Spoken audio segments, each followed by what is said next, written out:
लग्नानंतर होईलच प्रेम मालिकेच्या नवीन भागामध्ये आपल्याला पाहायला मिळतं. दीपकवर झालेल्या हल्ल्यामुळे पोलीस आता जीवा आणि पार्थला अटक करायला आलेली असतात. तेवढ्यातच तिथे काव्या देखील आलेली असते आणि त्याच वेळेला आता जीवा म्हणत असतो की तुम्ही त्या आरोपीला पाठीशी घालताय. तुम्हाला कळतंय का त्या दीपकने किती काय काय केलेलं आहे. त्यावर पोलीस म्हणतात पण त्या दीपकनेच येऊन आमच्याकडे कंप्लेंट केलेली आहे तुमच्या विरोधात, तर त्यामुळे आम्हाला ॲक्शन घ्यावीच लागेल.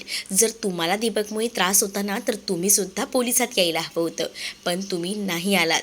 तुम्ही स्वतःहून या सगळ्याला सामोरे गेलात आणि त्यामुळेच तुम्हाला आता अटक करायला आम्ही इथे आलेलो आहोत. त्याच वेळेला आता जीवा घडलेला सगळा प्रकार पोलिसांना सांगतो, परंतु पोलीस जीवाला म्हणत असतात की हे सगळं जर केलेलं आहे दीपकने तर त्याकरता तुमच्याकडे काही पुरावा आहे का. मोबाईलमधला दीपकचा तो फोटो म्हणजेच जीवाच्या मोबाईलवर नंदिनीने जे फोटोज पाठवलेले असतात आश्रमातील मुलांचे, त्या फोटोजमधील दीपकचा तो लपवून पाहिलेला फोटो तो आता जीवा दाखवू लागतो. तो फोटो पाहून देखील आता पोलीस जे असतात ते मात्र नावं ठेवू लागतात. तर इकडे मात्र आता जीवाला राग येतो आणि म्हणूनच जीवा पोलिसांना त्यांच्या बायकोचं उदाहरण देत म्हणतात की तुमच्या बायकोवर ही वेळ आली असती तर त्यावेळेला तुम्ही काय केलं असतं. त्यावर पोलिसांना प्रचंड राग येतो आणि पोलीस आपल्या हातातली काठीनेच आता जीवाला तिथे मारायला चाललेले असतात. पण पार्थ ऐन वेळेला पोलिसांना अडवतो आणि म्हणतो की माझ्या भावाला हातसुद्धा लावायचा नाही. त्यानंतर आता जीवा पोलिसांना म्हणतो की मी तुम्हाला जे काही बोललो ते तुम्हाला जास्त लागले ना, त्रास झाला आहे ना, मग होणारच ना.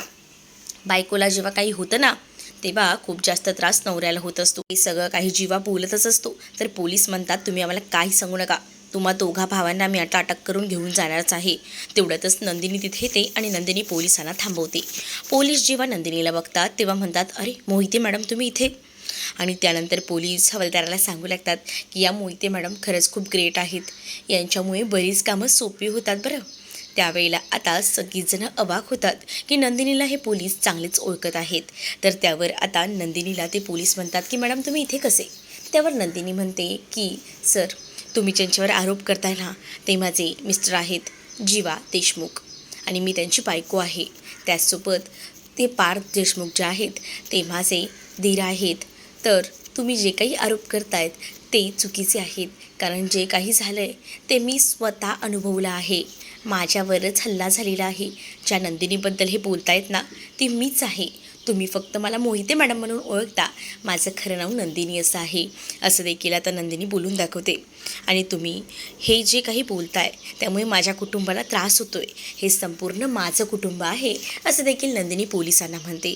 त्यानंतर आता पुढील भागात आपल्याला पाहायला मिळतं नंदिनी पोलिसांना बोलतच असताना जीवालासुद्धा म्हणते की जीवा तुम्ही लोकांनी जे केलेलं आहे ते चुकीचंच केलेलं आहे, कारण तुम्ही कायदा हाती घेतलेला आहे. कायदा हातात कधीच घ्यायचा नसतो. मग त्या दीपकमध्ये आणि तुमच्यामध्ये काय फरक झाला असं देखील नंदिनी दीपकला आणि पार्थला बोलून समजवू लागते. त्यावर दोघांनाही समजतं की त्यांनी काय चूक केलेली आहे. त्यामुळे पोलीस देखील आता नंदिनीच्या बाजूने उभे राहून जीवा आणि पार्थला अटक करत नाहीत आणि ते तिकडनं निघून जातात.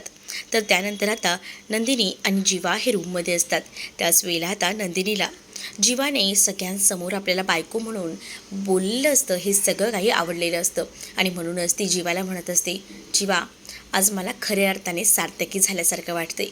आज तुम्ही जेव्हा पोलिसांसमोर माझी बाजू घेतली आणि मला तुमची बायको म्हणून स्वीकारलं, यातच माझं सगळं काही आलं. मी आज खूप खुश आहे असं देखील नंदिनी जीवाला बोलत असते. त्यावर जीवा देखील हसून नंदिनीकडे पाहत असतो. पण आता या सगळ्याचं टेन्शन जे आहे ते मात्र काव्याला जास्त आलेलं असतं, कारण काव्याच्या समोरच जीवा सारखं नंदिनीला बायको बायको म्हणून स्वीकारत असतो आणि त्यामुळे आता काव्याला या सगळ्याचा त्रास होत असतो.